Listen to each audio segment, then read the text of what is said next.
ನಿತ್ಯಾನಂದನಿಗೆ ನಡೆಸಿದ್ದ ಧ್ವನಿ ಪರೀಕ್ಷೆಯ ವರದಿಯನ್ನ ವೈದ್ಯರು ಸಿಐಡಿ ಅಧಿಕಾರಿಗಳಿಗೆ ಸಲ್ಲಿಸಿದ್ದಾರೆ.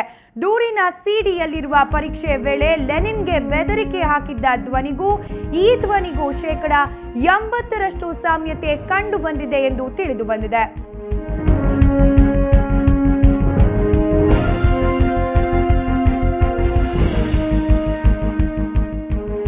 ನಿತ್ಯಾನಂದನಿಗೆ ಮಡಿವಾಳದ ವಿಧಿವಿಜ್ಞಾನ ಪ್ರಯೋಗಾಲಯದಲ್ಲಿ ಧ್ವನಿ ಪರೀಕ್ಷೆಯನ್ನ ನಡೆಸಲಾಗಿತ್ತು. ಇದರ ವರದಿಯನ್ನ ಇದೀಗ ಪ್ರಯೋಗಾಲಯದ ಅಧಿಕಾರಿಗಳು ಸಿಐಡಿ ಅಧಿಕಾರಿಗಳಿಗೆ ವರ್ಗಾಯಿಸಿದ್ದಾರೆ.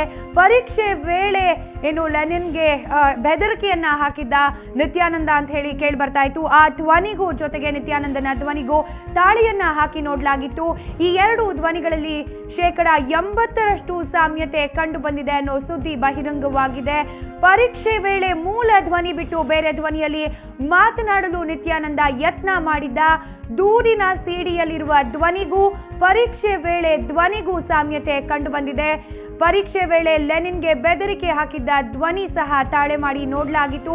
ಈ ಎರಡು ಧ್ವನಿಗಳಲ್ಲೂ ಕೂಡ 80% ಸಾಮ್ಯತೆಯನ್ನ ಕಂಡು ಬಂದಿದೆ. ವೈದ್ಯರಿಂದ ಸಿಐಡಿಗೆ ನಿತ್ಯಾನಂದನ ಧ್ವನಿ ಪರೀಕ್ಷೆ ವರದಿಯನ್ನ ಸಲ್ಲಿಕೆ ಮಾಡಲಾಗಿದೆ. ಸಿಐಡಿ ಅಧಿಕಾರಿಗಳಿಗೆ ಸೀಲ್ ಮಾಡಿರುವ ಕವರ್ನಲ್ಲಿ ವರದಿಯನ್ನ ರವಾನೆ ಮಾಡಲಾಗಿದೆ.